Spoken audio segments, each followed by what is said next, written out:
Raziyain, akidah Ar-Raziyain, yaitu akidah Abu Hatim Ar-Razi dan Abu Zur'ah Ar-Razi. Itu masuk. Wa Atiqaduddin, wa Atiqaduddin.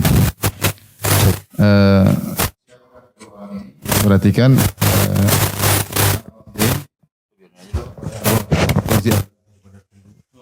Razi dikenal dengan nisbah kepadanya disebut Ar-Razi, dan banyak orang-orang terkenal yang dinisbahkan kepada Ar-Razi, di antaranya Abu Hatim Ar-Razi, Abu Zur Ar-Razi, demikian juga Syairah ya, juga Ar-Razi di Teheran, salah satu wilayah Teheran ya. Dan Abu Hatim Ar-Razi ya wafat pada tahun 277 Hijriah. Sementara Abu Zur'ah Ar-Razi yaitu Ubaidillah bin Abdul Karim. Kalau Abu Hatim Ar-Razi namanya persis seperti nama Imam Syafi'i, Muhammad bin Idris. Muhammad bin Idris Ar-Razi ya. Wafat 277 Hijriah, itu abad ke-3, akhir abad ke-3. Kemudian Abu Zur'ah Ar-Razi wafat 264 Hijriah. Yang kedua orang ini adalah ahlul hadis, ahlus sunnah, dan mereka adalah murid-murid dari Imam Ahmad rahimahullahu taala. Jadi mereka sejawat dengan atau sejajar dengan Imam Al-Bukhari rahimahullahu taala.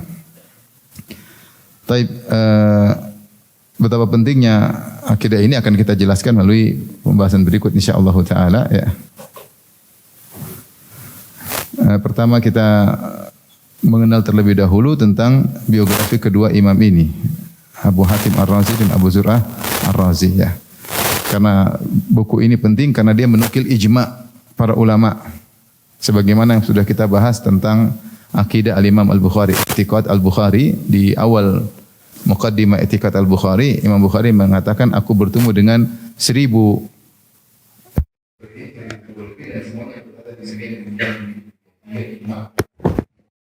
sunnah di zaman tersebut.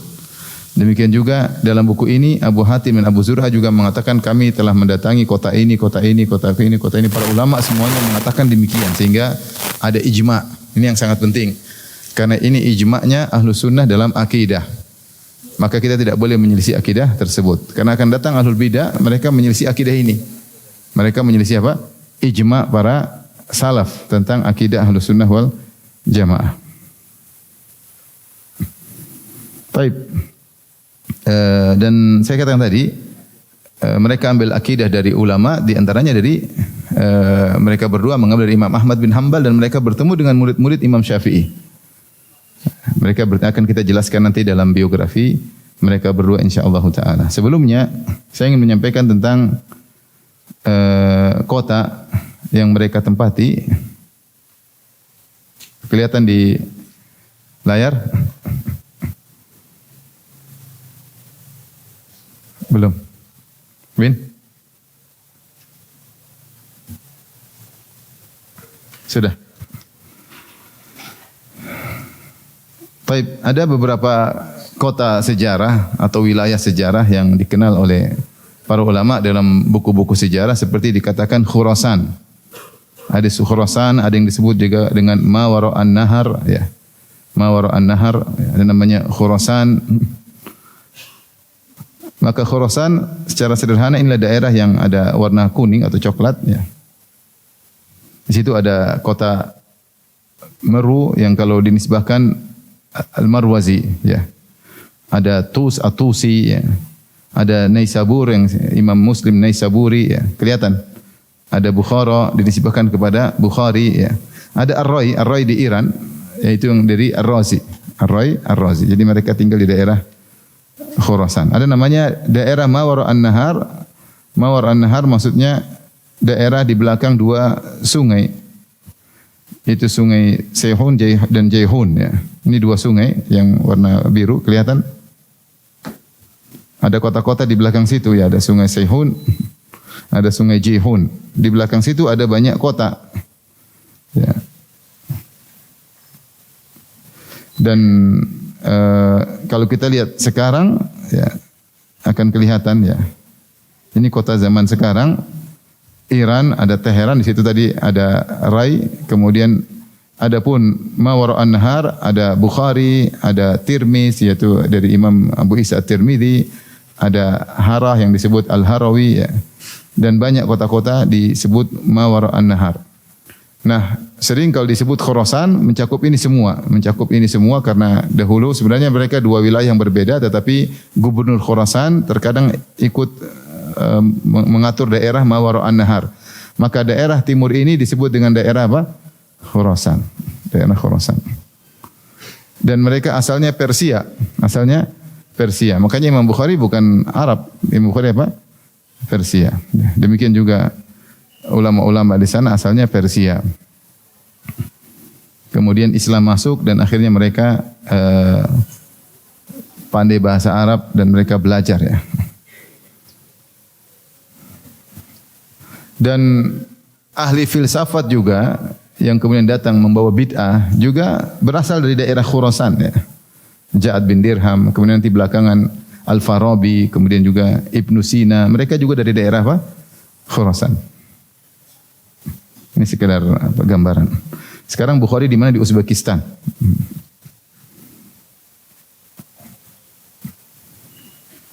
Taib.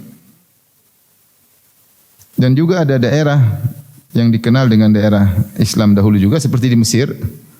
Di Mesir ada kota-kota yang terkenal seperti kota Fustat, sekarang sudah masuk di Kairo. Iskandaria masih sekarang, Alexandria masih dengan nama yang sama. Demikian juga ada daerah namanya Syam, ya, Syam itu semua negeri-negeri yang yaitu Palestina, kemudian Yordania, kemudian apa? Palestina, Yordania, Lebanon, Suria, itu semua dengan Syam. Kota-kota lama mereka seperti terkenal ada Halab, ada Hama, ada Hims. Kemudian daerah Irak, ini kota-kota lamanya, ada nama kota Kufah, ada namanya Baghdad, ada Basrah, ada Wasit. Wasit itu antara Basrah dan Baghdad. Kemudian ada dua sungai yang terkenal, sungai Efrat dan Tigris ya, atau sungai Dujlah dan Furat, sungai Dujlah dan Furat. Di antara sungai Dujlah dan Furat ada namanya wilayah namanya Jazirah. Kalau disebut kata Imam Bukhari, aku masuk ke daerah namanya Jazirah. Jazirah bukan Jazirah Arabia, tapi Jazirah yang terletak di antara dua sungai, sungai Dujlah dan sungai Furat. Kelihatan? Ya, di situ ada kota Al-Mausil. Ada kota apa? Al-Mausil. Ini wilayah kota-kota sehingga kita tahu. Nah, para sahabat radhiyallahu anhum ketika di Madinah kemudian mereka tersebar, sebagian mereka ke Mesir, sebagian mereka ke Syam, sebagian mereka ke Irak, sebagian mereka ke Yaman. Mereka tidak ke Khurasan, tapi mereka ke Mesir seperti Amr bin As dan para sahabat yang lain, ada yang ke Yaman seperti Abu Musa al-Asy'ari, kemudian seperti Muadz bin Jabal, kemudian ada yang ke Syam dan banyak Syam ya. Kemudian ada yang ke Irak seperti misalnya Ali bin Abi Thalib ya. Sehingga tersebarlah hadis-hadis Nabi di daerah-daerah tersebut. Irak itu Kufah dan sekitarnya, kemudian di Syam, kemudian di Yaman dan di Mesir.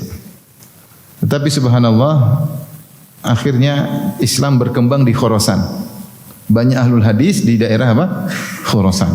Terkenal seperti Imam Bukhari, Imam Muslim, semuanya Khurasan. At-Tirmidzi, Abu Daud, Sijistani, semuanya daerah Khurasan.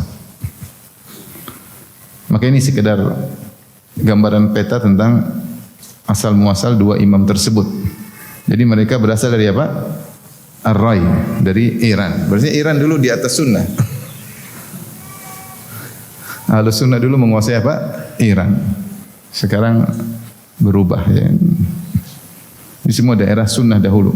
Kemudian muncul bid'ah, kemudian berkembang sampai akhirnya muncul Rafidhah dan yang lainnya.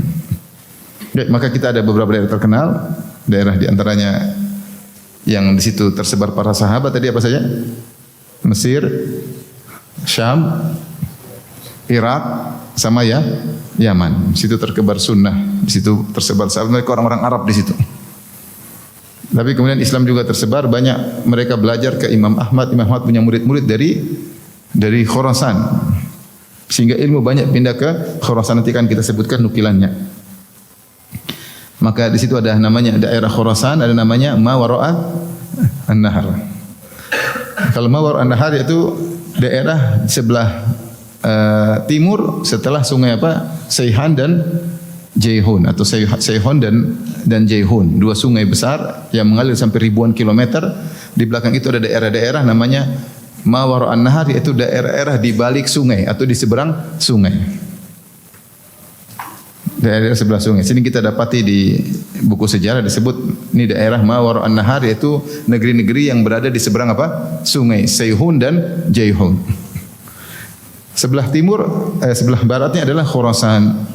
Khurasan datanya Marwu, Tus, kemudian Naisabur dan banyak kota-kota terkenal, Tirmidz, semua masuk dalam daerah Khurasan. Ar-Rai di Iran, di Teheran itu dimasukkan ke Khurasan, dia adalah pintu masuk ke Khurasan. Dan kedua orang ini Abu Zur'ah Ar-Razi dan Abu Hatim Ar-Razi dari Ar-Rai, maka nisbahnya adalah Ar-Razi. Baik, ini penjelasan tentang ulama-ulama Khurasan.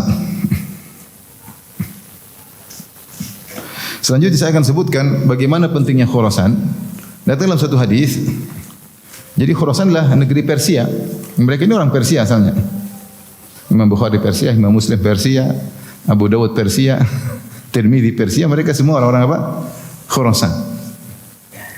Maksudnya agama tidak terbatas pada orang Arab, paham? Ada Arab asli, ada Arab yang pandai bahasa Arab, meskipun secara nasab bukan orang Arab. Di antaranya ulama-ulama hebat tersebut, mereka bukan orang Arab. Ini menunjukkan Islam untuk seluruh alam, bukan terbatas pada orang Arab saja. Di antara tafsiran firman Allah Subhanahu wa taala dalam surat Al-Jumu'ah, wa akharina minhum lamma yalhaqu bihim. Dan ada kaum muslimin lain yang belum tiba, yang belum muncul. Ditafsirkan maksudnya mereka adalah orang dari Khurasan.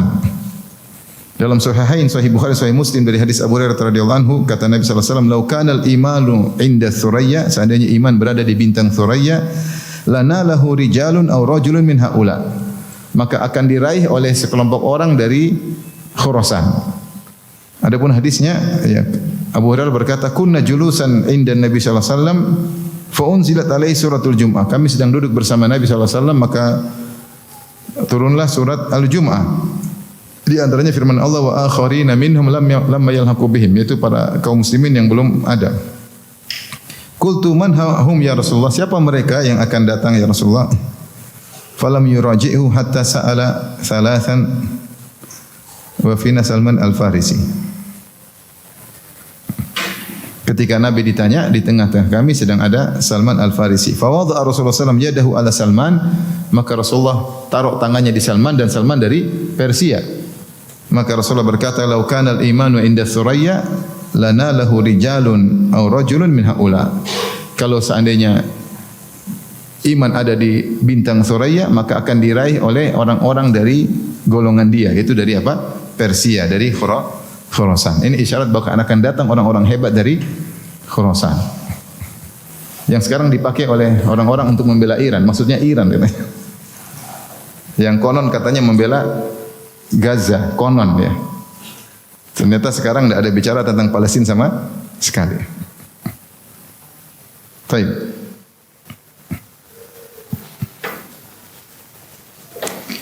Oleh karenanya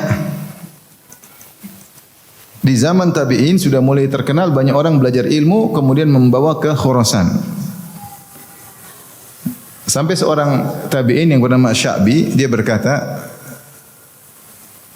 "Ka'anni bihadzal ilmi qad tahawwala ila Khurasan." Seakan-akan ilmu ini telah berpindah ke Khurasan. Karena ternyata yang ahlul hadis banyak sekali di Khurasan setelah zamannya Imam Ahmad, pada pindah ke Khurasan. Dan itu sudah diisyaratkan oleh Sya'bi. Sya'bi adalah seorang tabi'i. Tabi'in, dia mengatakan seakan-akan ilmu telah berpindah ke Khurasan. Bahkan diriwayatkan dari Imam Malik rahimahullahu taala, beliau berkata tentang pohon ilmu, beliau berkata, Pohon ilmu itu nabatat di Makkah. Pohon ilmu itu tumbuhnya di Mekah. Itu Nabi diberi wahyu di Mekah. Wa huwa Muhammad sallallahu alaihi wasallam. Wa aqsanuha bil Madinah, dan cabang-cabangnya, dahan-dahannya di Madinah, yaitu para sahabat, humus sahabat. Wa waraquha bil Iraq. Adapun daun-daunnya tersebar di Irak. Maksudnya adalah para wahumut tabi'un, para tabi'un. Wa thamaruha bi Khurasan. Adapun buahnya di Khurasan. Buahnya di Khurasan. Wa hum zuhadu Khurasan, dan mereka adalah para ahli ibadah dari Khurasan. Jadi isyarat bahwasanya Khurasan akan tersebar ilmu dari Nabi, dari tabi'in, dari Imam Malik, kemudian Imam Ahmad juga. Berkata Abdullah bin Ahmad, anaknya Imam Ahmad, "Dzakartu abi lailatan al-huffadha." Suatu hari aku merajah bersama ayahku, atau aku menyebut tentang para hafiz yang hafal-hafal hadis, seperti Abu Zur Ar-Razi disebutkan dia hafal 600.000 hadis. Imam Bukhari menghafal 300.000 hadis, 200.000 dhaif, 100.000 hadis sahih. Imam Ahmad menghafal 1 juta hadis. Itu para penghafal hadis. Aku sebutkan para hufaz, para penghafal hadis. Faqala ya bunayya, qad kana al-hifdhu indana. Wahai putraku, dulu hafalan di sini, di Baghdad, di Irak. Karena Imam Ahmad di mana? Di Baghdad. Summa tahawwala ila Khurasan. Kemudian hafalan pindah ke mana? Khurasan. Ila haula'i syababil arba'ah, pindah kepada 4 orang pemuda, para pemuda. Qultu man hum, itu murid Imam Ahmad. Siapa 4 pemuda tersebut yang hafalan sudah pindah kepada mereka? Qala Abu Zur'ah dzaka Ar-Razi, itu Abu Zur'ah yang berasal dari Ar-Razi. Wa Muhammad bin Ismail dzaka Al-Bukhari, yang pemuda kedua adalah Imam Bukhari. Muhammad bin Ismail yang berasal dari kota Bukhara. Wa Abdullah bin Abdurrahman dzaka Samarqandi. Abdullah bin Samarqandi mawara an-nahar. Wal Hasan bin Syuja' dzaka al-Balkhi. Al-Balkhi juga dari negeri Balakh, yaitu di Khurasan. Ini 4 orang hafalan semua sudah pindah ke mereka, kata Imam Ahmad. Qultu ya abati faman ahfadhu haula? Siapa yang paling hafal di antara mereka? Qala ama Abu Zur'ah fa asraduhum. Abu Zur'ah yang paling cepat kalau menyampaikan hadis. Allah hadatsana paling cepat Abu Zur'ah. Yang disebutkan dia hafal 600.000 hadis. Wa ammal Bukhari fa'arafuhum. Adapun Imam Bukhari yang paling ngerti tentang hadis. Siapa Imam Bukhari? Dia cerita tentang murid-muridnya. Ini semuanya muridnya siapa? Imam Ahmad. Wa amma Abdullah yakni Ad-Darimi fa'atqanuhum. Ad-Darimi yang paling ilmunya paling kokoh. Wa amma Ibnu Suja' fa'ajmum lil abwab, yang paling mengumpulkan bab-bab ilmu. Jadi inilah yang dipuji oleh Imam Ahmad. Sampai di zaman Abu Abdullah Al-Hakim dalam kitabnya Al-Ma'rifah, kitab tentang ilmu mustalah hadis, beliau berkata was-sunniyun, sampai ada istilah was-sunniyun, yaitu ahlu sunnah, jama'atun min ahli Khurasan yuzkaruna bis sunnah. Sunniyun adalah sekelompok orang dari ulama dari Khurasan, mereka dikenal dengan sunnah. Jadi kita sedang berbicara tentang akidah orang-orang Khurasan yang mereka adalah murid-murid dari siapa? Imam Ahmad bin Hanbal, dan mereka juga murid-murid dari murid-muridnya Imam Syafi'i rahimahullahu taala. Jadi ini menjelaskan tentang peta ilmu ketika itu. Ketika itu peta ilmu lagi masyhur di mana? Khurasan, lagi di Khurasan. Karena murid-murid Imam Ahmad banyak dari Khurasan, dan murid-muridnya Imam Syafi'i juga banyak dari Khurasan. Dan kita tadi sebutkan juga tentang Khurasan karena muncul ahlul bidah juga banyak dari mana? Khurasan. Setelah itu muncul ahlul bidah banyak dari Khurasan. Taib, ikhwan dan akhwat yang dirahmati Allah Subhanahu wa taala, maka tadi kita bicara muqaddimah kitab. Tadi kita sudah jelaskan apa itu nisbah Ar-Razi tadi artinya apa? Perkara kedua, kita ingin bahas tentang biografi kedua imam. Tak kenal maka tak sayang. Siapa kedua imam tersebut? Maka saya akan bacakan biografi kedua imam ini, Abu Zur'ah dan Abu Hatim Ar-Razi.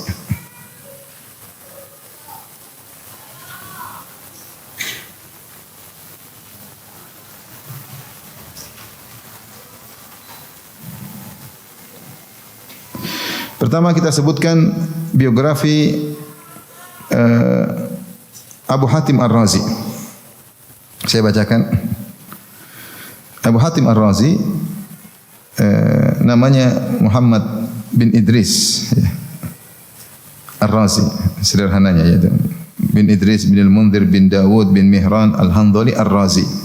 Lahir pada tahun 195 Hijriah, yaitu di akhir abad kedua. Wafat pada tahun 277 Hijriah di akhir abad ketiga.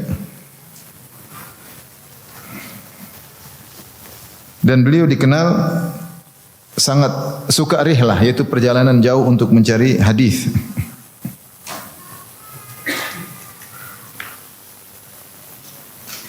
Sehingga guru beliau sangat banyak. Dikatakan oleh Abu Hatim Al-Labban Al-Hafidh, qad jama'tu man rawa anhu Abu Hatim Ar-Razi fabalagu qariban min 3,000. Aku telah mengumpulkan guru-guru yang Abu Hatim Ar-Razi meriwayatkan dari mereka, ternyata jumlah guru-gurunya 3.000 guru. 3.000 guru. Imam Bukhari juga lebih dari 1.000. Di antara 3.000 guru yang terkenal tersebut, di antaranya Ahmad bin Hanbal. Siapa? Ahmad bin Hanbal. Ahmad bin Saleh, Adam bin Abi Iyas. Kalau kita sering baca tentang hadis-hadis, nama-nama ini sering muncul. Rabi bin Sulaiman Al-Muradi, ini muridnya Imam Syafi'i. Jadi gurunya Abu Hatim Ar-Razi, Rabi bin Sulaiman Al-Muradi, muridnya Imam Syafi'i. Maksudnya akidah mereka semua sama, Syafi'i, Ahmad, Malik. Murid-murid mereka, akidah mereka sama. Imam Abu Hanifah juga secara umum, hanya saja ada kritikan Imam Abu Hanifah terkait masalah iman. Karena beliau masuk dalam murji'atul fuqaha. Tapi secara umum akidah mereka sama karena mereka saling berguru. Sanad mereka sambung. Sanad mereka sambung. Jadi di antara gurunya Abu Hatim Ar-Razi, Rabi bin Sulaiman Al-Muradi. Kemudian Abu Khaythama, Abu Musir Duhaim Al-Asma'i, ahli lughah, Abu Nuaim Fadl bin Dukain, Qutaibah bin Sa'id, Bundar, Nuaim bin Hammad, Yahya bin Ma'in. Ini sejawat dengan Imam Ahmad di Baghdad, Yahya bin Ma'in. Al-Buwaiti juga muridnya Imam Syafi'i. Yang saya sering sampaikan, Al-Buwaiti sudah berulang saya sampaikan, dia meninggal gara-gara fitnah khalqil Quran ketika dipaksa oleh Mu'tasim untuk mengatakan Al-Quran adalah makhluk, dia tidak mau dan dia belenggu sampai akhirnya meninggal dunia. Besi di lehernya, besi di kakinya, kemudian dia digantung di atas tunggangan sehingga berat sampai akhirnya beliau meninggal dunia. Beliau berkata, "Lau kana Al-Quran makhluqan wallahu qad khalaqal makhluq bikun lakana al-makhluq khalaqa makhluqan." Kalau saja Al-Quran firman Allah adalah makhluk sementara Allah menciptakan makhluk dengan kun. Allah ingin mencipta, Allah bilang apa? Kun fayakun. Kalau kun ini juga makhluk, berarti makhluk mencipta makhluk. Maka dia bilang enggak, biar orang tahu ada yang pernah meninggal gara-gara membela akidah ini. Akhirnya beliau meninggal. Ini muridnya langsung Imam Syafi'i. Bahkan yang menggantikan majelis Imam Syafi'i. Imam Syafi'i enggak ada dia yang gantikan majelis Imam Syafi'i. Ternyata akidahnya di atas sunnah. Di antara muridnya adalah Abu Zur'ah, Abu Hatim Ar-Razi. Jadi ulama yang muter itu aja. Jadi sanad mereka bersambung tentang masalah akidah. Demikian Yunus bin Abdul A'la juga murid Imam Syafi'i. Jadi dia berguru banyak dengan murid-murid Imam Syafi'i. Wa Abu Hafs Al-Fallas wa ghairuhum. Adapun murid-muridnya, murid Abu Hatim Ar-Razi siapa? Al-Imam Abu Dawud. Yang punya sunan apa? Abu Dawud As-Sajistani. An-Nasa'i dari Nasa, ya. An-Nasa'i juga dari Khurasan. Yang punya sunan apa? Nasa'i. Kemudian Ibnu Majah yang punya sunan Ibnu Majah. Fit tafsir. Rabi bin Sulaiman Al-Muradi. Ternyata dia gurunya dan juga mengambil ilmu dari muridnya. Jadi mereka saling mengambil ilmu. Rabi bin Sulaiman Al-Muradi muridnya Imam Syafi'i. Ibnu Abi Dunya juga punya buku banyak, Ibnu Abi Dunya, dan anaknya sendiri juga muridnya, itu Abdurrahman bin Abi Hatim Ar-Razi yang punya buku kitab Jarh wa Ta'dil yang meriwayatkan akidah ini. Akidah ini diriwayatkan oleh anaknya sendiri, itu Ibnu Abdurrahman bin Abi Hatim. Dan ini diantaranya Abu Zur Ar-Razi, guru dia juga Abu Zur Ar-Razi yang juga sejawat dengannya. Adapun menuntut ilmunya, beliau menuntut ilmu ketika masih kecil, umur 10 tahun. Dan beliau serius dalam menuntut ilmu dan bersabar. Putranya Abdurrahman bin Abi Hatim pernah cerita, "Sami'tu abi yaqul," aku pernah mendengar ayahku cerita, itu cerita kepada anaknya. "Awwalu sanatin kharajtu fi talabil hadis aqamtu sab'a sinin." Pertama kali saya keluar untuk mencari hadis, saya berjalan selama 7 tahun. Ahsaitu ma, yaitu aku berpindah-pindah sampai berapa? 7 tahun. Ahsaitu ma masyaitu ala qadamayya ziyadatan ala alfi farsah. Aku hitung-hitung berjalan kaki ternyata lebih dari 1000 farsah. Satu farsah itu sekitar 5 kilo. Kalau 1000 farsah berarti berapa? 5.000 kilo. Jadi dia hitung-hitung ternyata saya sudah jalan 5.000 kilo jalan kaki untuk mencari hadis. Luar biasa. Karena jarak safar adalah 16 farsah, 4 burut, satu barit sama dengan 4 farsah. Kalau arba'atu burut 16 farsah. 16 farsah sama dengan 80 kilo. 80 kilo bagi 16 sama dengan 5 kilo. Jadi satu farsah kurang lebih 5 kilometer, kurang lebih. Kalau 1000 farsah berarti 5.000 kilo. Ini saya pernah hitung, saya jalan kaki 5.000 kilo. Summa taraktul adat ba'da dzalik. Karena sudah lebih dari 5.000 kilo saya enggak hitung lagi. Sudah terlalu banyak. Wa kharajtu minal Bahrain ila Misr masyan. Aku berjalan dari Bahrain sampai ke Mesir jalan kaki. Bahrain di mana? Negeri Bahrain, Mesir di mana? Jalan kaki. Maksudnya mampir-mampir untuk ilmu, ketemu guru, nutut ilmu, ngurus begitu. Summa ila Ramlah masyan, ke Ramlah ke Mesir, ke mana? Palestina. Summa ila Damashq, kemudian ke Damaskus jalan kaki. Summa ila Antakya, Antakya mungkin kalau enggak salah di Turki sekarang, jalan kaki. Summa ila Tursus. Summa raja'tu ila Hims, Hims ke Suriah. Summa mina ila Raqqah, sama di Syam. Summa raqibtu ila Iraq, baru kemudian naik kendaraan ke mana? Ke Irak. Wa kullu hadza wa ana ibnu 20 sana. Ini semua aku lakukan umurku masih 20 tahun. Subhanallah, semangat.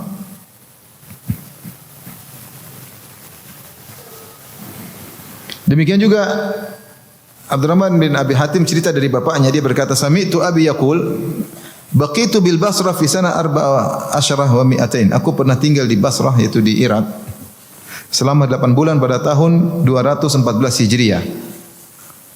Beliau lahir 195. 214 berarti umur berapa kira-kira? Ya sekitar 20-an.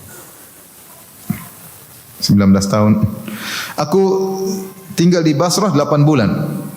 Wa kana fi nafsi an uqima sana. Saya berniat mau tinggal setahun di Basrah nutut ilmu. Fanqata'at nafaqati, tapi nafkahku habis. Yaitu bekalku habis. Dan biasa para ulama dulu duitnya habis gara-gara cari hadis. Makanya dikatakan man talabal hadis aflas. Siapa yang cari hadis bangkrut. Dan sudah banyak yang bangkrut. Imam Ahmad bangkrut, Abu Hatim Abdurrahman Abu Hatim Ar-Razi bangkrut, Imam Bukhari bangkrut, banyak yang bangkrut. Karena perjalanan butuh biaya. Saya ingin tinggal setahun, ternyata duit habis. Faja'altu abi'u thiyabi syai'an ba'da syai'. Maka saya mulai jual bajuku. Baju jual, dapat duit untuk menuntut ilmu. Baju jual lagi. Subhanallah. Hatta baqitu bila nafaqah. Sampai akhirnya sudah habis, tidak ada lagi. Wa madaitu atufu ma'a sadiqin li ilal masyikhah. Maka aku bersama temanku, kami pun pergi ke guru-guru nuntut ilmu. Ya.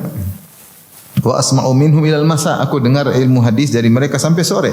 Fansarafa rafiqi, kemudian temanku pergi dan aku balik ke rumah dan aku minum air karena kelaparan, tidak ada makanan, minum air. Kemudian asbahtu minal ghad, besok pagi datang lagi temanku, kita jalan bareng lagi menuntut ilmu. Aku pun berjalan sama dia dari satu majelis ke majelis yang lain, majelis hadis, ala ju'in syadid, dalam kondisi sangat lapar. Di sore hari fansarafa anni, temanku pulang. Aku pulang juga lapar, sudah 2 hari tidak makan. Falamma kanal ghada alayya, tatkala besok hari ketiga datang lagi dia. Maka dia bilang, "Ayo kita jalan ke menuntut ilmu, ambil hadis." Qultu ana dhaif la yumkinuni. Tidak mungkin, saya enggak bisa jalan lagi, sudah enggak kuat. Qala ma dha'fuka? Kenapa kok bisa lemas? Qala la aktumuka amri qad madha yaumani ma ta'amtu fihima. Saya tidak sembunyikan perkaraku, sudah 2 hari saya tidak makan. Faqala rafiqi ma'i dinar, saya punya 1 dinar. Wa ana uwasika binisfi. Kita bagi 2, setengah dinar buat engkau. Wa najal nisfal akhar fil kira fa kharajna min al-Basra wa qabadtu minhu nisfal dinar. Ya, jadi akhirnya dia dibantu oleh temannya tadi.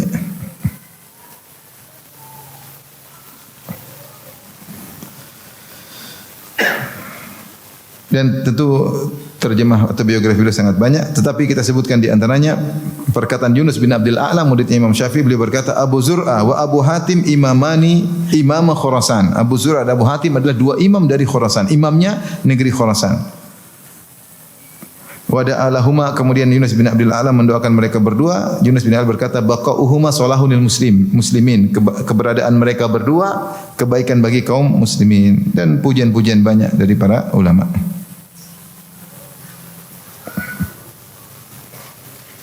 Beliau wafat pada tahun 277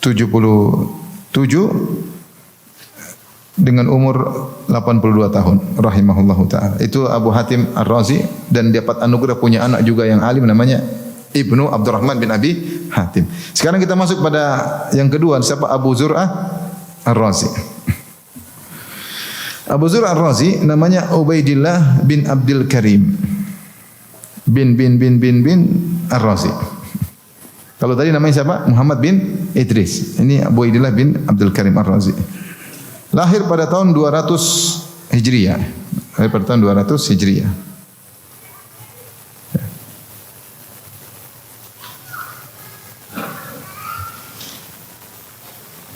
Wafat pada tahun 264 Hijriah. Sama seperti kebiasaan para ahli hadis, mereka berrihlah pergi ke Hijaz, ke Syam, ke Mesir, ke Irak, ke Jazirah, Khurasan, kemana-mana. Di antara guru-guru yang terkenal adalah Ahmad bin Hanbal, kemudian Ahmad bin Yunus, Harmalah bin Yahya, sama murid Imam Syafi'i, Khalaf al-Bazzar, Rabi' bin Sulaiman, sama muridnya Imam Syafi'i, Abu Asim, Abdullah bin Zakwan, Ibnu Abi Syaibah yang terkenal punya buku hadis, Al-Qanabi, Amr bin Al-Fallas, Isa bin, dan si Abu Nuaim, Fadl bin Dukain, Qutaibah bin Sa'id, Musa bin Ismail At-Tabuzaki, ya. Yahya bin Bukair, di antara Yunus bin Abdul A'la. Jadi muridnya, dia berguru pada murid-muridnya Imam Syafi'i. Adapun murid-murid yang terkenal, Muslim, Imam Muslim. Penulis Sahih apa? Muslim. At-Tirmidzi, penulis Sunan apa? Tirmidzi, Jami' Tirmidzi. An-Nasa'i, Ibnu Majah, Abu Ya'la al-Mausili. Dan anaknya Imam Ahmad, Abdullah bin Ahmad bin Hanbal. Kemudian Ibnu Abi Dawud, itu Abu Bakar bin Abi Dawud. Dan Abdurrahman bin Abi Hatim, Abu Awana al-Asfiraini, semua ahlul hadis.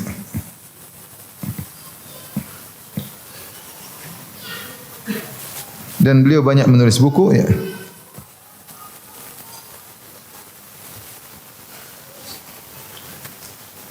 Banyak pujian ulama, ya.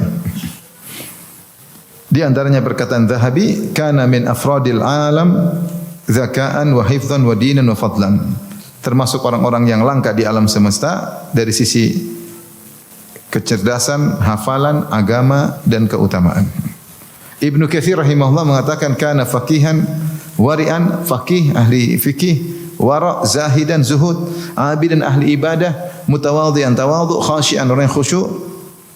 Athna alaihi ahlu zamani bil hifz, semua yang semasa dengan dia memuji hafalannya, wa diyanah dan agamanya, wa syahidu lahu bit taqaddum ala aqranihi, dia unggul di antara teman-teman sejawatnya. Di antara perkataan Abu Zur'ah yang terkenal, beliau berkata, "Idza ra'aita ar-rajula yantaqisu ahadan min ashabi Rasulullah sallallahu alaihi wasallam fa'alam annahu zindiq." Jika kau melihat ada orang mencela seorang sahabat Nabi, ketahuilah dia orang zindik. Kenapa dikatakan orang mencela sahabat Nabi dikatakan zindik? Wa dzalika anna Rasul sallallahu alaihi wasallam indana haq, karena Rasulullah adalah benar. Wal Qur'an haq, dan Al-Qur'an adalah benar. Wa inna ma adda ilaina hadzal Qur'ana was sunana ashabu Rasulillah. Yang menyampaikan kepada kita Al-Qur'an dan hadis-hadis Nabi adalah para sahabat. Kalau sanadnya dicela, sahabat dikatakan kafir atau enggak benar, berarti Al-Quran dan hadis tidak bisa kita terima. Maka siapa yang mencela sahabat Nabi zindik, kata Abu Zur'ah. Karena di zaman beliau sudah muncul orang Rafidhah yang mulai mencela para sahabat, sudah ada. Wa inna ma yuriduna an yajrahu syuhudana liyubtilul kitab wa sunnah. Kalau mereka mencela para sahabat berarti mereka ingin mencela para perawi Al-Quran dan sunnah, sehingga mereka akan membatalkan Al-Quran dan sunnah. Al-jarhu bihim aula wa hum zanadiqah, maka mereka lebih utama untuk dicela, yaitu para Rafidhah, dan mereka adalah orang-orang zindik yang mencela para sahabat Nabi SAW.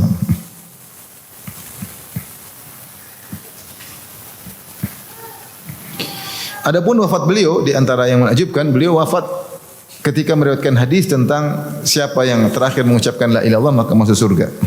Abu Hatim Ar-Razi cerita, karena Abu Hatim di antara muridnya Abu Hatim Ar-Razi, dia berkata, "Mata Abu Zur'a mat'unan mabtunan bi araqil jabin." Beliau meninggal dalam kondisi kena taun, itu penyakit yang kata Rasulullah siapa yang meninggal kena taun maka mati syahid. Kemudian mabtunan, kemudian juga di perut, dan Rasulullah mengatakan siapa yang meninggal al-batin syahid, yang meninggal karena sakit perut juga mati apa? Syahid. Bi araqil jabin, kemudian ada keringat di pelipisnya, dan itu tanda orang meninggal yang beriman. Di antaranya ada keringat di pelipisnya. Fin naza, faqultu li Muhammad bin Muslim, maka aku berkata kepada Muhammad bin Muslim, ma tahfadhu min talqinil mauta? Apa yang kau hafal tentang hadis tentang mentalkin orang yang mau meninggal? La ilaha illallah. Tentang hadis tentang kalau orang mau meninggal kita bilang la ilaha illallah, ilaha illallah. Qala yurwa an Mu'adz, maka mereka sedang berdua sedang menyungguh Abu Zur'ah. Abu Zur'ah lagi istirahat mau meninggal. Ada enggak ingat hadis apa yang kita lakukan kalau orang mau meninggal mentalkin la ilaha illallah? Ada hadisnya enggak? Kata temannya Muhammad bin Muslim, ada hadis riwayatnya dari Mu'adz bin Jabal. Tiba-tiba Abu Zur'ah bangun, angkat kepalanya, dia mendengar pembicaraan kami berdua, kemudian dia nimbrung. Dia berkata, dan dia padahal mau meninggal dunia, dia berkata, faqala rawa, disebutkan Hanis, Abdul Hamid bin Ja'far. Abdullah bin Ja'far meriwayatkan dari An Saleh bin Abi Arib, An Kathir bin Murrah, An Mu'adz bin Jabal, An Nabi sallallahu alaihi wasallam, dari Nabi sallallahu alaihi wasallam bersabda, man kana akhiru kalamihi la ilaha illallah dakhala al-jannah. Siapa yang akhir kalamnya la ilaha illallah masuk surga, kemudian dia meninggal. Kemudian dia meninggal rahimahu. Itu dua orang, Abu Zur'ah Ar-Razi dan Abu Hatim Ar-Razi, biografinya demikian.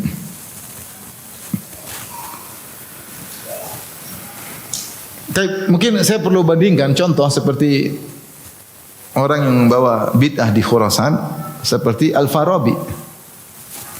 Al-Farabi, Abu Nasr Al-Farabi yang mengambil ilmu dari filsafat Plotinus, kemudian buat dia mengatakan bahwasanya al-aqal fa'al adalah Jibril. Jibril bukanlah makhluk malaikat yang punya sayap, hayalan-hayalan. Intinya dia bikin kacau dalam masalah akidah. Kemudian diikuti oleh Ibnu Sina. Antum bisa lihat biografinya. Masih kita bandingkan sedikit aja biografi mereka seperti ini, Ibnu Sina ataupun Al-Farabi, seperti dalam buku Syiar A'lamun Nubala.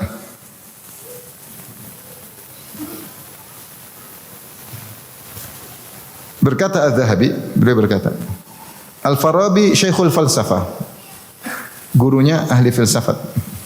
Al-Hakim, Al-Hakim maksudnya mereka disebut diri mereka dengan hukama, orang-orang bijak, wise man, ya, disebut filsuf, disebut hakim. Abu Nasr Muhammad bin Muhammad Tarkhan dan seterusnya Al-Farabi, Al-Mantiqi, ahli mantiq. Ahadil Azkiya, salah seorang sangat cerdas. Lahu tasanif masyhura, ya, punya banyak tulisan kata Az-Zahabi. Man ittabagal huda minha dhalla wa har. Siapa yang ingin cari petunjuk dari buku-bukunya sesat kata Az-Zahabi. Siapa yang ingin cari petunjuk dari bukunya Farabi sesat dan akan bingung. Minha takharraj Ibnu Sina, dan dari buku-bukunya keluarlah Ibnu Sina. Ibnu Sina tidak belajar langsung dari Farabi. Farabi ini wafat di akhir abad ke-4, 300 sekian menuju abad ke-4. Ibnu Sina mengambil ilmu dari Al-Farabi dari buku-bukunya. Waqad ahkama Abu Nasr Al-Arabiyyah bil Iraq, karena dia dari Khurasan, dia bukan orang Arab, maka dia belajar bahasa Arab di Irak.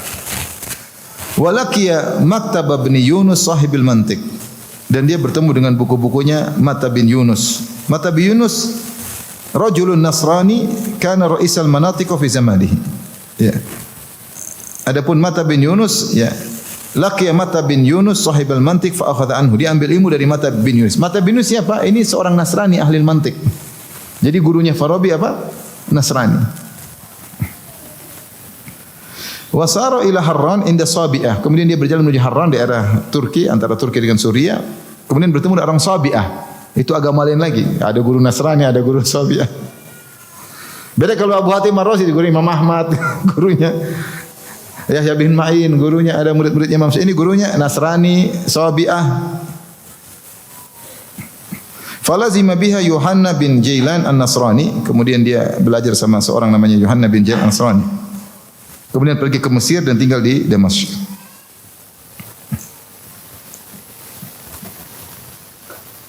Padahal di zaman itu ada Ibnu Khuzaimah, ada Ibnu Hibban, di zaman tinggalnya Farabi ketika itu.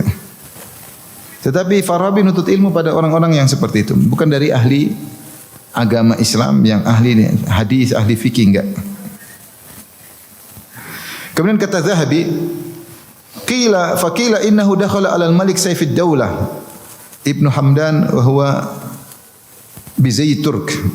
Wa kana fima yuqal ya'rifu 70 lisanan. Suatu hari Farabi ketemu dengan raja namanya Saifud Daulah dan disebut raja itu mengerti 70 bahasa.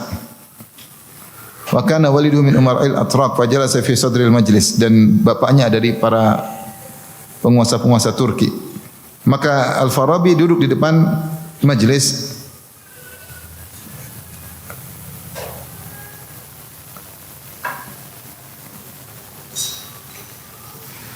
Maka mulailah dia duduk dihadirin para ulama-ulama di zamannya, maka kemudian dimulai mendebat wa akhadha yunadhiru ulama fi funun, tentang mantik, tentang ilmu mantik, filsafat, tentang adab dan macam-macam. Sehingga mereka terpukau dengan Farabi, ansatu lahu. Thumma idza huwa abra man yadribul bil ud, ternyata dia juga ahli main musik. Idh kana musiqiyan kabiran, karena dia ahli bahasa, ahli musik, dan dia punya nada-nada yang dia ciptakan sendiri. Maka inilah Farabi, ya, ahli musik.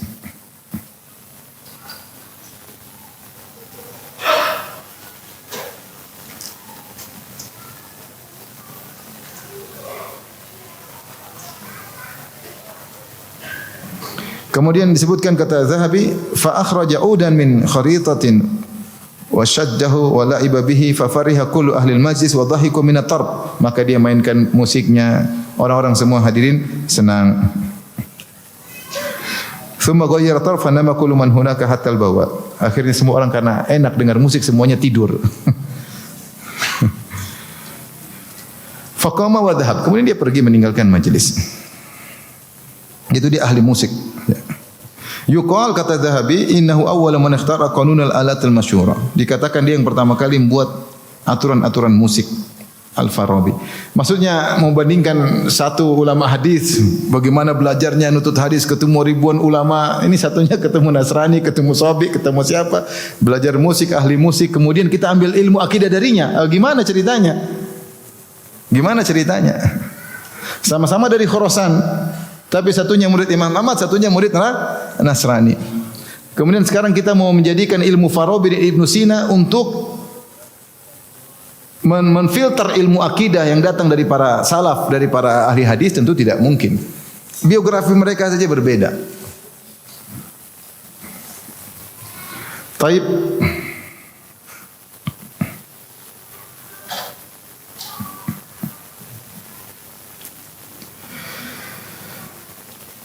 Kita lanjutkan. Jadi itu tadi muqaddimah tentang biografi kedua imam dan juga nisbah kepada Ar-Razi. Sekarang kita baca tentang isi buku ini, ya. Silakan dibuka.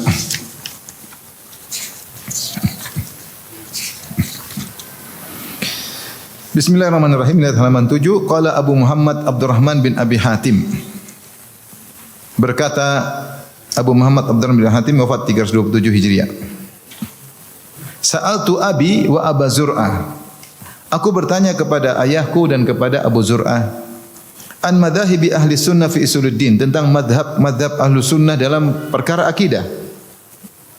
Wa ma adraka alaihi ulama fi jami'il amsar, dan apa yang mereka dapati dari para ulama tentang akidah dari seluruh kota, karena mereka terkenal rihlah kemana-mana, semua kota sudah mereka datangi. Yaitu Abu Zur'ah dengan 3.000 gurunya. Apa yang mereka dapati? Karena para ulama tentu bicara tentang akidah. Yaitu kesimpulannya setelah kalian berkelana ke sana kemari, apa sih akidah mereka para ulama hadis?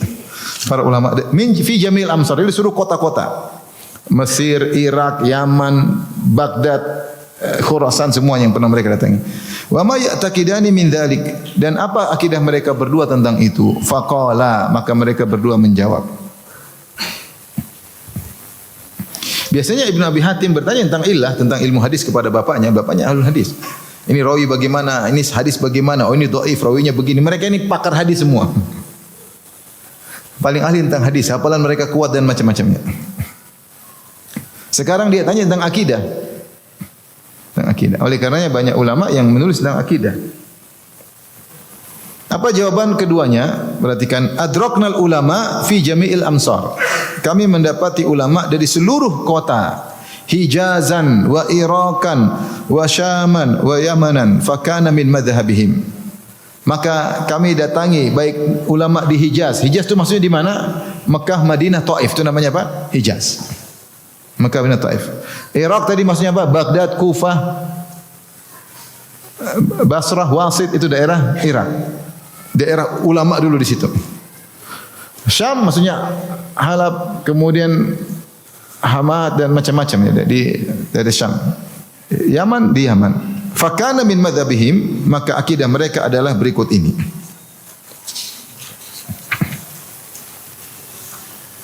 Kemudian dia sebutkan isi dari akidah.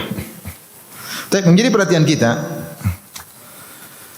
Perhatikan poin keempat. Kenapa mereka berdua menukil dari negeri-negeri Arab? Mereka tidak bilang Khurasan. Mereka tidak bilang Naisabur, mereka tidak bilang Balakh. Mereka juga belajar dari Khurasan. Mereka langsung loncat ke Hijaz, ke Yaman, ke Syam, ke Irak. Maka jawabannya, jadi mereka menukil 4 kota. Tadi sudah kita sebutkan. 4 kota yang dinukil. Apa saja tadi? Atau 4 wilayah. Tadi saya sudah singgung. Apa saja tadi? Mesir. Terus Hijaz. Terus apa? Atau 5 kota, 5 wilayah. Yaman. Terus apa? Irak. Terus Syam. Kenapa 5 wilayah ini? Khurasan tidak.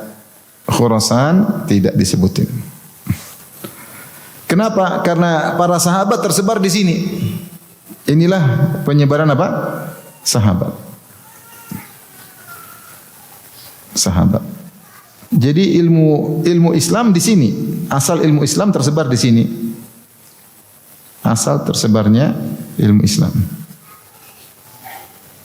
Ilmu Islam. Kemudian yang kedua, mereka Arab. Ini daerah Arab. Daerah Arab. Jadi orang-orang Arab. Sementara Abu Hatim Ar-Razi dan Abu Zur Ar-Razi, mereka ahli bahasa Arab, tapi mereka bukan orang Arab. Tentu orang Ajam tidak sama dengan orang Arab. Tidak sama. Meskipun kita belajar bahasa Arab, kita ngomong orang Arab punya istilah-istilah sendiri yang kita tidak paham. Makanya dari riwayat, carikan riwayatnya dari Ibnu Abbas, menarik tentang bahasa Arab.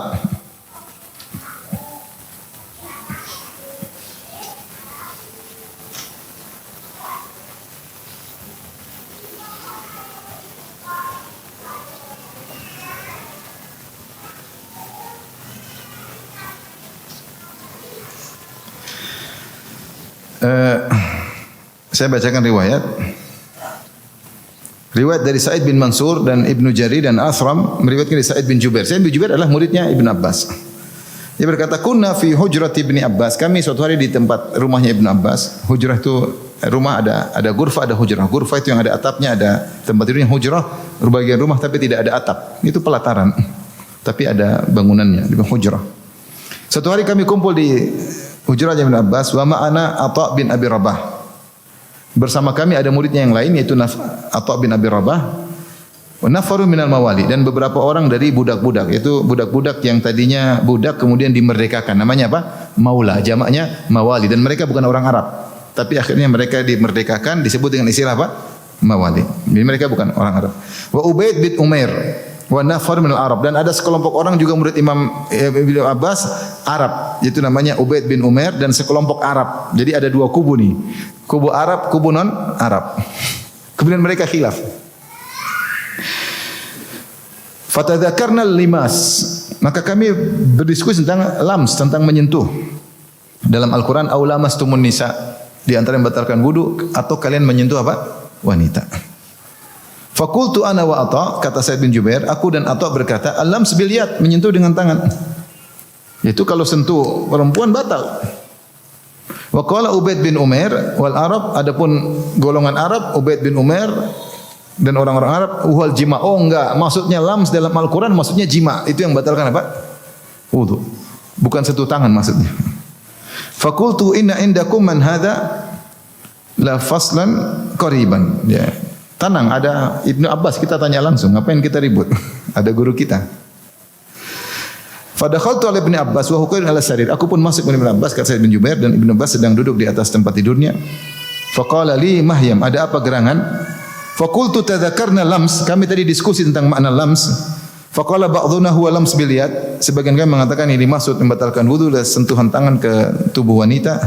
Wa qala ba'dhuna huwal jima'. Sebagian kami mengatakan jima'. Ibnu Abbas bertanya, "Man qala huwal jima'?" Siapa di antara kalian yang mengatakan jima'? Maksudnya menyentuh adalah jima'. Qultu al-Arab, Arab-Arab. Ini golongan Arab.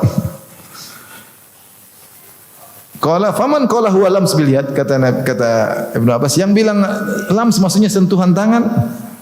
Qultu mawali, kami yang dari non Arab, yang asalnya budak-budak kemudian merdeka. Qala famin ayil fariqaini kunta, kau ikut yang mana wahai Sa'id bin Jubair, Arab atau mawali?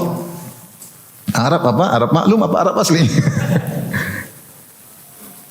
Sekarang Arab banyak, ada Arab asli, ada Arab maklum, ada Arab cemas katanya.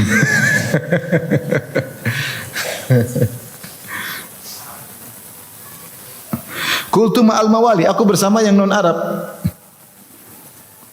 Fadhahika, Ibnu Abbas tertawa. Wa qala gulibatil mawali. Mawali non Arab kalah katanya. Gulibatil mawali non Arab kalah. Salah samarat sampai 3 kali, yang non Arab kalah. Tsumma qala innal lamsa wal massa wal mubasyarah ilal jima' ma huwa. Dalam bahasa Arab sentuhan lams sentuh, mas sentuh, mubasyarah kulit ketemu kulit itu adalah kinayah daripada jima'. Dia sebenarnya menyentuh asalnya, walakinnallaha yukanni ma syaa bima syaa, tapi Allah membuat kinayah dan ini orang Arab ngerti. Dalam Al-Qur'an juga disebut kinayah seperti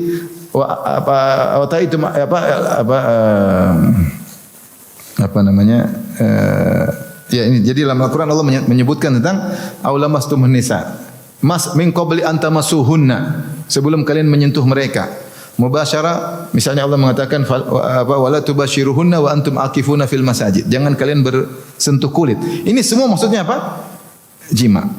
Maka di sini Ibnu Abbas menjelaskan orang Arab lebih mengerti. Orang Arab lebih mengerti. Maksud saya, ternyata Abu Hatim Ar-Razi, mereka juga punya guru di Khurasan. Tapi mereka mendahulukan menyebut negeri-negeri orang Arab karena agama kembali kepada turun dengan bahasa apa? Bahasa Arab. Perhatikan sini, ini poin penting. Agama Islam ya, pertama turun kepada siapa? Orang Arab pertama. Kepada orang Arab. Terus kitabnya Al-Quran, bahasa apa? Arab. Bahasa Arab. Meskipun untuk seluruh alam, tapi awalnya. Terus Rasulnya orang Arab. Kita, misalnya saya di Jamiah UIM, meskipun teman saya orang Arab dan mungkin ketika belajar nahwu mungkin nilai saya lebih tinggi daripada dia, artinya dalam ilmu nahwu ketika ujian, tapi tetap aja mereka lebih tahu daripada saya. Karena mereka sejak kecil sudah tahu bahasa Arab. Istilah-istilah mereka ngerti, ungkapan-ungkapan. Kadang kita baca buku-buku grafik yang ngerti, mereka ngerti, oh ini maksudnya begini. Karena mereka sudah terbiasa dengan istilah-istilah apa? Arab. Oleh karena yang lebih tahu, makanya dikatakan kalau ingin belajar agama harus belajar bahasa Arab. Kemudian bahasa Arab juga, dan Abu Hatim Ar-Razi, Abu Zur Ar-Razi ahli bahasa Arab, mereka juga tahu. Tapi mereka butuh sanad karena sekarang bahasa Arab seperti satu kata, ada namanya istilah kata namanya lafzun mustarak. Lafzun mustarak. Yaitu satu kata bisa banyak makna. Bisa banyak makna. Seperti kalau kita mata, bisa matahari, bisa mata air, bisa mata beneran. Bahasa Arab juga demikian. Ada satu kata ternyata bisa digunakan banyak makna.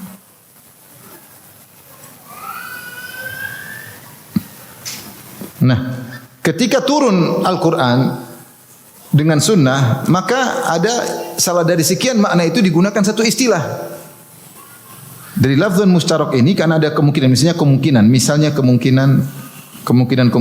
makna-makna, kemungkinan, makna-makna. Misalnya kemungkinan satu, kemungkinan makna satu, kemudian kemungkinan dua, kemungkinan tiga, kemungkinan apa? Empat, kemungkinan lima. Bisa jadi satu lafal maknanya bisa 5 makna.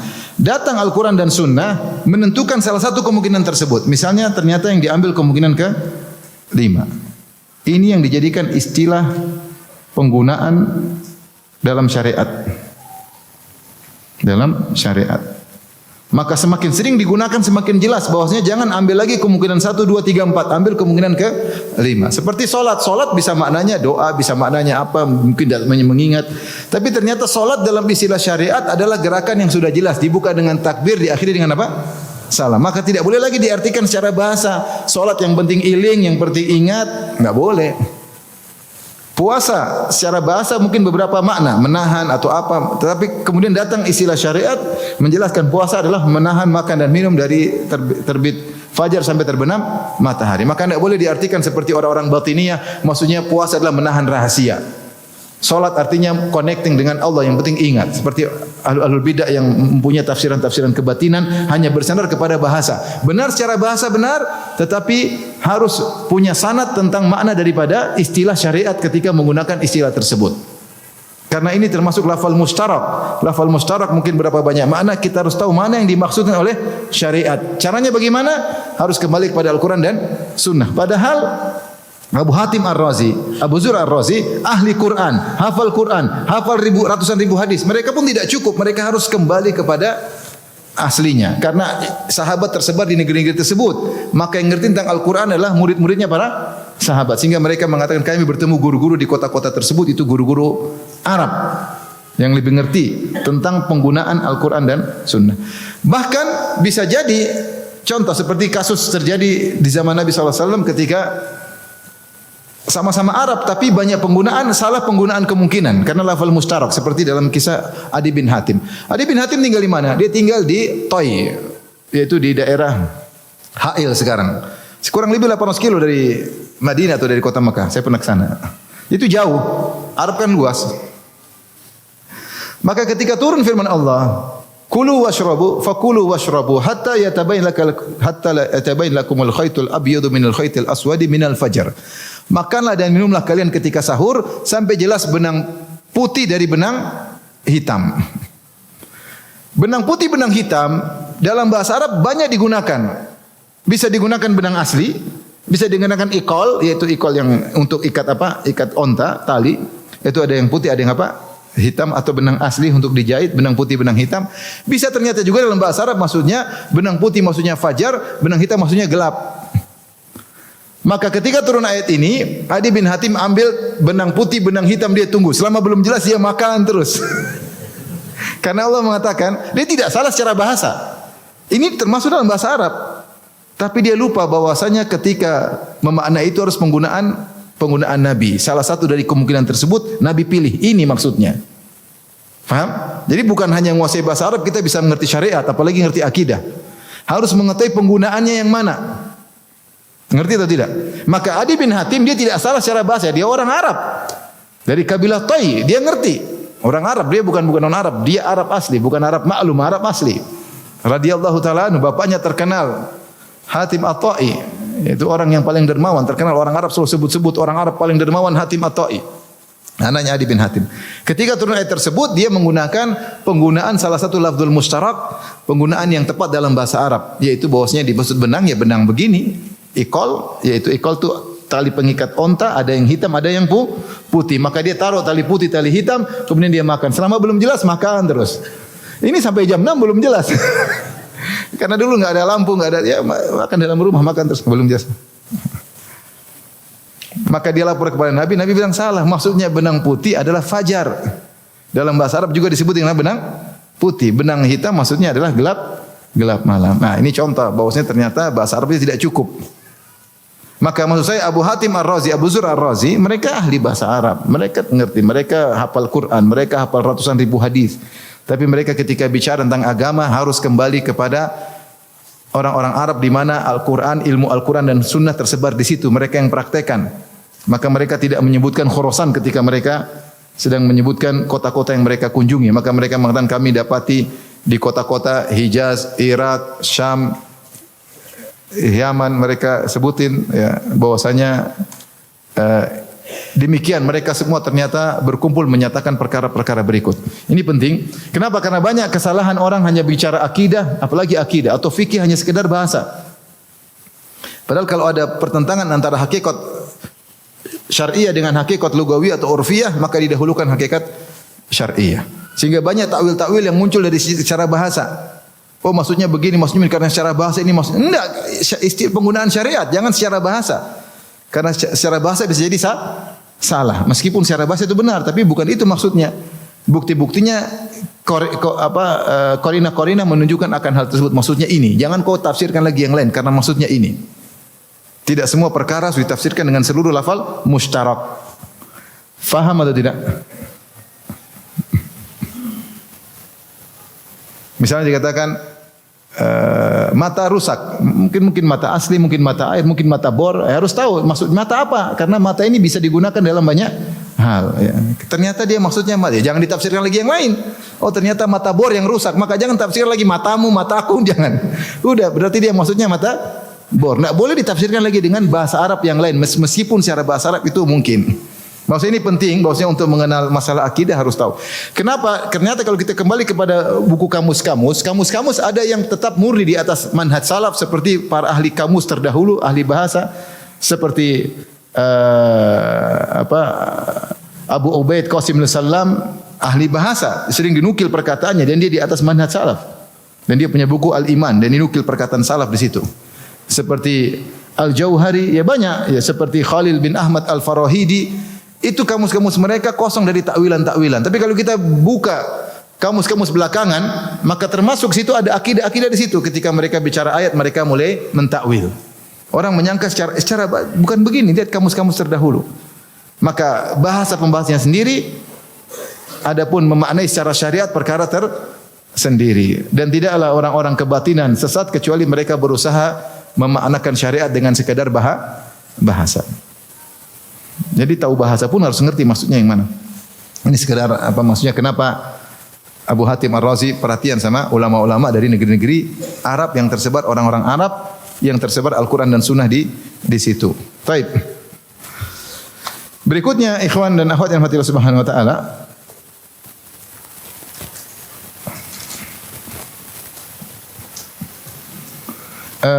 terkait dengan ijma. Jadi di sini beliau mengatakan ijma, bahwasanya ulama, kata beliau, ulama yang kami dapati ribuan ulama semuanya sepakat pada perkara-perkara ini. Dan ini penting.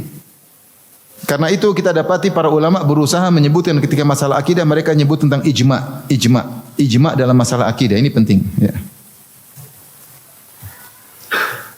Bukan ijma dalam masalah fikih saja, ijma dalam masalah akidah. Dan menunjukkan akidah mereka dari para salaf, dan para salaf bersanad karena guru-guru mereka tabi'in. Dan tabi'in guru-gurunya apa? Para sahabat. Tadi kita lihat saja contoh sekecil Abu Zur Ar-Razi. Gurunya siapa? Imam Ahmad. Gurunya siapa? Murid Imam Syafi'i. Nyambung. Teman sejawatnya siapa? Imam Bukhari. Akidahnya itu aja mereka. Di zaman keemasan ketika itu sudah muncul Ahlul Bidah, ada Mu'tazilah, makanya Imam Ahmad memunculkan akidahnya. Mereka menulis akidah karena sudah muncul Ahlul Bidah di zaman tersebut. Maka kemudian mereka mengatakan ijma, ya. Jadi ada ijma dalam masalah akidah. Seperti tadi disebutkan dalam akidah Raziyain, seperti dalam akidah Ar-Raziyain. Seperti tadi juga disebut dalam apa? Akidah Imam Bukhari. Akidah Imam Bukhari menyebutkan aku bertemu dengan sekian ribu atau 1000 lebih ulama, semuanya sepakat begini. Seperti Abu Ubaid Qasim al-Salam. Abu Ubaid juga menyebutkan di awal kitab iman. Inilah perkataan para salaf. Dia nukil ijma' Abu Ubaid. Abu Ubaid ini teman sejawatnya atau seangkatan dengan Imam Ahmad. Imam Ahmad Mujidi, Abu Ubaid Qasim al-Salam.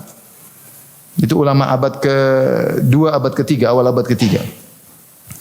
Contoh lagi kemudian muncul belakangan seperti As-Sabuni menulis Aqidah Ashabil Hadis. As-Sabuni, ulama Syafi'iyah, Aqidah Ashabul Hadis. Jadi dia ingin menunjukkan ini ijma'. Ini ijma' ulama, maka jangan diselisihi. Ini penting kenapa? Karena kalau misalnya nanti ada ijma' khusus. Lebih ini ijma' secara global, ada ijma' khusus. Saya dalam buku saya tulis ijma' bahwasanya Allah di atas. Saya nukil ulama yang menukil ijma'. Ada 11 ulama salaf yang menukil ijma' bahwasanya kaum muslimin bersepakat Allah di atas. Nah, ini ratusan ulama. Misalnya satu-satu ijma' bahwasanya Allah di atas, selesai. Kemudian datang misalnya ulama belakangan, tidak ada yang maksum, tergelincir. Misalnya An-Nawawi atau Ibnu Hajar mengatakan Allah tidak di atas. Tapi sekarang kita berhadapan dengan pendapat An-Nawawi, Ibnu Hajar, mereka ulama besar. Di depan kita ada ulama salaf yang ijma' Allah di atas. Kita pilih mana? Nawawi ini atau ulama salaf? Ulama salaf. Nanti mereka mengatakan, masa kau salahkan Nawawi? Ya kita, daripada kita salahin ini semua.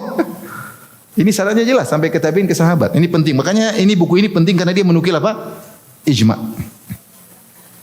Nanti antum dapati dalam buku-buku Asy'ariyah juga berkata ijma', tapi ijma' bukan ijma' salaf, ijma' mereka ahlul kalam. Mereka juga menukil, ingat perhatian, ahlul kalam juga menukil ijma' tapi bukan ijma' salaf. Mereka bilang ajma'u maksudnya ijma' ahlul kalam. Atau mereka mengatakan ijma' orang berakal. Tidak ada masalah. Yang penting kita pingin ijma' salaf. Akal kita beda dengan akal kamu. Karena akal bisa, kalau pakai akal tergantung siapa yang pintar berakal. Bisa debat-debat kalah akal. Tapi yang kita penting akidah kita bersanad, itu pentingnya maksud saya. Maksudnya kalau kita salah, enggak apa-apa, kita salah sama para salaf, sama Imam Ahmad, enggak ada masalah. Seandainya saya dihadirkan di hadapan Allah dihisab, saya bilang ini akidah saya mau bagaimana? Masa saya mau lari dari akidah ini? Ini yang nukil ulama salaf, dari para ulama salaf. Yang mereka murid-murid para tabi'in, yang para tabi'in muridnya para sahabat. Al-Qur'annya juga sama, maknanya sama, zahirnya sama, hadis-hadisnya sama. Terus saya mau lari, gimana? Apa yang harus saya katakan di hadapan Allah kalau begitu? Hanya berdasarkan karena bahasa bilang begini, karena secara bahasa, enggak, ini sekarang ada mereka jelas menyatakan. Saya enggak mungkin lari. Saya ikut akidah salaf. Makanya di antara hal yang didengungkan oleh Ahlus Sunnah mengikuti akidah salaf. Mengikuti akidah salaf. Ini contoh. Jadi maksudnya saya ingatkan ada misalnya ulama Asy'ariyah menyebutkan ijma' tapi ingat itu bukan ijma' salaf. Ijma' ahlul kalam. Yang kita ingin ijma' salaf atau ijma' ahlul kalam? Ijma' salaf. Tapi terakhir yang kita bahas adalah tentang topik akidah ini. Sekarang kita baca bareng-bareng ikhwan. Nanti baru kita masuk pembahasan pada pertemuan berikutnya. Kita sudah punya buku. Kita baca bareng-bareng buku ini. Ya. Baik, saya lanjutkan. Lihat halaman pertama, halaman 15, halaman 10. Jadi setelah kita ulangi halaman 8, beliau berdua berkata, adroknal ulama. Kami menjumpai para ulama fi jamil amsar, di seluruh negeri. Hijazan wa Irakan, di Hijaz di Irak, wa Syaman wa Yamanan, di Hijaz di Irak, di Syam di Yaman. Fakana min madhabihim, di antara madhab mereka adalah al-imanun qaulun wa amalun yazid wa yanqus. Iman itu perkataan, perbuatan, bertambah dan berkurang. Ini penting nanti untuk membantah orang-orang Murji'ah. Jadi mereka menampilkan perkara-perkara yang merupakan ciri khas Ahlus Sunnah yang membedakan Ahlus Sunnah dengan Ahlul Bidah. Ini kalimat-kalimat ringkas tapi padat. Yang kedua, Al-Quran kalamullah. Wal Qur'anu kalamullah gairu makhluk bi jami'i jihati. Al-Quran adalah kalamullah dan bukan makhluk dari segala sisinya. Ini juga untuk membantah orang Mu'tazilah yang mengatakan Al-Quran itu makhluk. Nanti kita jelaskan insyaallah pada pertemuan tersendiri. Takdir. Wal qadaru khairu wa syarru minallahi azza wa jalla. Takdir itu baik buruknya dari Allah. Karena ada namanya kelompok Mu'tazilah Qadariyah mengatakan yang baik aja dari Allah, yang buruk bukan dari Allah. Maka dibantah. Pembahasannya nanti. Sahabat, ini untuk membantah orang Syiah Rafidhah. Wa khairu hadhil ummati ba'da nabiyhi alaihi salatu wasalam Abu Bakar As-Siddiq. Orang terbaik di umat ini setelah Nabi Muhammad Abu Bakar As-Siddiq, summa Umar, setelah itu Umar bin Khattab, summa Utsman, setelah itu Utsman bin Affan, summa Ali bin Abi Thalib alaihi wassalam, kemudian Ali bin Abi Thalib. Wa humul khulafa'ur rasyidun al-mahdiyun. Mereka semua khulafa'ur rasyidun dapat petunjuk. untuk membantu orang Syiah yang mengatakan yang mulia cuma Ali, faham? Ini untuk membantu orang apa? Syiah. Karena Syiah sudah ada di zaman mereka. Bid'ah sudah muncul karena mereka agak terlambat. Mereka di abad ke-3. Wa annal asyrata alladziina sammahum Rasulullah sallallahu alaihi wasallam wa syahida lahum bil jannah ala ma syahida bi Rasulullah sallallahu wa qaulul haq. Dan 10 orang yang telah Allah sebut, Nabi sebutkan secara spesifik, Nabi bersaksi mereka penghuni surga, maka sesuai dengan perkataan Nabi dan perkataan Nabi benar. Itu Rasulullah mengatakan Abu Bakar fil jannah, Umar di surga, Utsman di surga, 4 Ali di surga. Kemudian siapa? Tolha di surga. Kemudian Abdurrahman bin Auf di surga. Sa'ad bin Abi Waqqas di surga. Terus siapa lagi? Siapa? Zubair bin Awam di surga. Kemudian siapa lagi? Abu Ubaidah bin Jarrah, kemudian Sa'id bin Zaid. Kita yakini sabda Nabi benar, mereka semua di surga. Adapun orang Syiah mengatakan Abu Bakar di neraka. Umar apalagi? Utsman apalagi? Kecuali Ali. Yang lain semua di neraka. Repot. Wa tarahum ala jami' ashabi Muhammadin wa kaf amma sajara bainahum, dan kita mendoakan rahmat bagi seluruh sahabat Nabi tanpa terkecuali, dan kita berdiam diri dari apa perselisihan mereka karena kita enggak pernah hadir dalam perselisihan mereka sehingga kita tidak tahu jelas kenapa mereka berselisih. Tapi berikutnya lihat halaman 16 tentang Allah di atas. Wa anna Allah azza wa jalla ala arsyihi ba'in min khalqi. Allah di atas ars terpisah dari makhluknya. Ini membantah Jahmiyah yang mengatakan Allah tidak di atas, tidak di luar. Tidak di atas, tidak di bawah, tidak di luar makhluk, tidak dalam makhluk. Terus bagaimana tidak di luar makhluk, dalam makhluk? Ini jelas bahwasanya Allah di atas ars terpisah dari makhluknya, di luar dari makhluk. Jelas. Dan ini lebih logis, nanti akan kita bahas pada waktunya. Kama wasafa nafsahu fi kitabi, karena Allah telah menyatakan di dalam Al-Qur'an, wa ala lisani rasulihi. Rasul juga mengatakan demikian. Bila kaifin, tanpa bagaimananya kita enggak tahu. Ahatu bi kulli syai'in ilma, dan ilmu Allah mengeliputi segala sesuatu. Laisa kamitslihi syai' wa huwas samiul basir. Tidak ada yang serupa dengan Allah dan Dia Maha melihat lagi Maha mendengar. Itu jangan kalian kalau begini berarti begini, kalau begini berarti begini. Itu makanya dibantah sama Abu Hatim Ar-Razi. Enggak usah bayangin. Pokoknya Allah di atas, selesai. Al-Qur'an bilang, Nabi bilang, selesai. Jangan nyamain-nyamain, akhirnya kalian tolak. Kalau Allah di atas berarti Allah dinaungi, berarti. Nanti kita bantah insyaallah pada saatnya. Di antaranya melihat Allah. Ini diingkari oleh Mu'tazilah. Wa annahu tabaraka ta'ala yura fil akhirah. Bahwasanya Allah dilihat di akhirat. Yarahu ahlul jannah bi absarihim, lihat dengan mata mereka, bukan dengan hati, karena Mu'tazilah mengatakan lihat dengan hati. Ditakwil semua lihat dengan hati, maksudnya tambah ilmu tentang Allah, tambah makrifat. Tapi kalau ahlu sunnah lihat dengan apa? Mata. Wa yasma'una kalamahu, dan mereka mendengar berbicara dengan Allah langsung. Kaifa syaa wa kama syaa. Terserah Allah bicara bagaimana, caranya bagaimana, dengan topik apa, terserah Allah. Jangan bilang Allah bicara tanpa suara, enggak bisa dengar. Nah, ini namanya mentakwil. Secara bahasa begini, secara bahasa lagi. Kemudian yang ketujuh tentang keabadian surga dan neraka. Wal jannatu haqqun wan naru haqqun. Surga adalah benar adanya, neraka benar adanya. Wa huma makhluqatani, atau makhlukani la yafna abadan. Keduanya adalah makhluk, bukan azali. La yafniyani abadan, tidak akan sirna, itu abadi. Tidak seperti pendapat ahli bidah mengatakan bahwasanya akan sirna.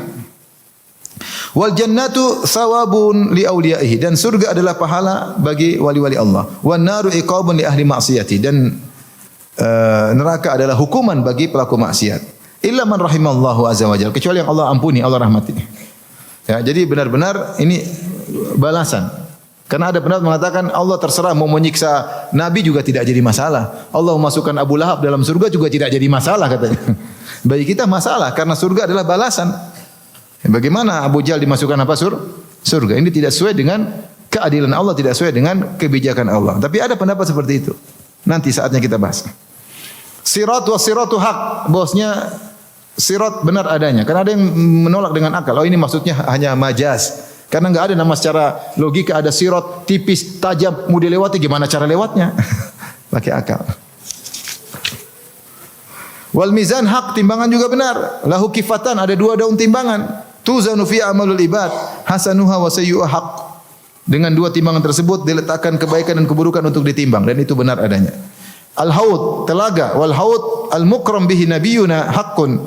Sallallahu alaihi wasallam, bahwasanya telaga yang dengan telaga itu Nabi Muhammad dimuliakan, karena Nabi punya telaga yang paling besar, yang paling banyak pendatangnya dan seterusnya.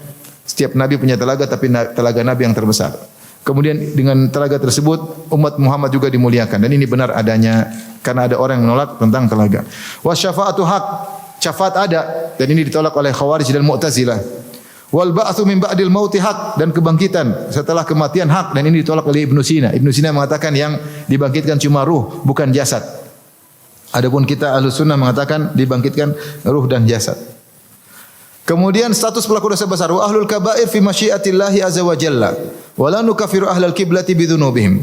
Dan pelaku dosa besar di bawah kehendak Allah Subhanahu wa taala. Kami tidak mengkafirkan dari orang Islam dengan dosa-dosa mereka. Wa nakilu asrarahum ila Allah azza wa jalla. Kami serahkan hakikat rahasia mereka di sisi Allah Subhanahu wa taala. Jadi kita ini membantah Khawarij yang mengatakan pelaku dosa besar adalah kafir. Atau membantah Mu'tazilah yang mengatakan pelaku dosa besar tidak muslim, tidak kafir, tapi di tengah. Ulil amri, terkait ulil amri, wa nuqimu fardhal jihad wal hajj ma'a a'immatil muslimin. Kami mendengarkan kewajiban jihad dan haji bersama para imam kaum muslimin fi kulli dahrin wa zaman, setiap waktu dan zaman. Wala naral khuruja ala a'immati wala al-qital fil fitnah. Kami tidak memandang memberontak kepada pemimpin, dan kami tidak mau ikut peperangan dalam fitnah, tidak mau ikut-ikutan. Wa nasma'u wa nuti'u liman wallahu Allahu azza wa amrana. Kami mendengar dan taat kepada orang yang Allah berikan kekuasaan kepada mereka untuk mengurusi urusan kami. Wa la nanzi'u yadan min ta'atin, kami tidak melepaskan ketaatan kepada mereka. Wa nattabi'us sunnata wal jamaah, dan kami ikuti sunnah dan jamaah. Wa najtanibu syudzudza wal khilafa wal furqah, dan kami meninggalkan sikap keganjilan, perselisihan dan perpecahan. Wa annal jihada madin mundu ba'atha Allah azza wa jalla nabiyahu alaihi salatu wasalam, dan bahwasanya jihad bersama pemimpin sudah berlaku ya sejak diutusnya Nabi Muhammad sallallahu alaihi wasallam ila qiyamah sampai hari kiamat. Ma'ulil amri, bersama para pemimpin min aimatil muslimin, pemimpin kaum muslimin, la yubtilu syai', tidak ada yang membatalkan syariat jihad. Wal hajju kadzalik, haji pun demikian. Wadaqu sadaqati minas sawaim ila ulil amri min aimmatil muslimin, dan juga membayar zakat kepada ulil amri dari pemimpin kaum muslimin. Kemudian masalah klaim beriman. Nomor 15, wan nasu mu'minuna fi ahkamihim wa mawarithihim. Manusia dianggap beriman dalam hukum dan warisan. Wala nadri ma hum indallahi azza wa jalla, dan kami tidak tahu hakikat mereka di sisi Allah Subhanahu wa taala. Faman qala innahu mu'min haqqan fa huwa mubtadi'. Siapa yang mengatakan saya telah beriman sempurna, maka dia mubtadi'.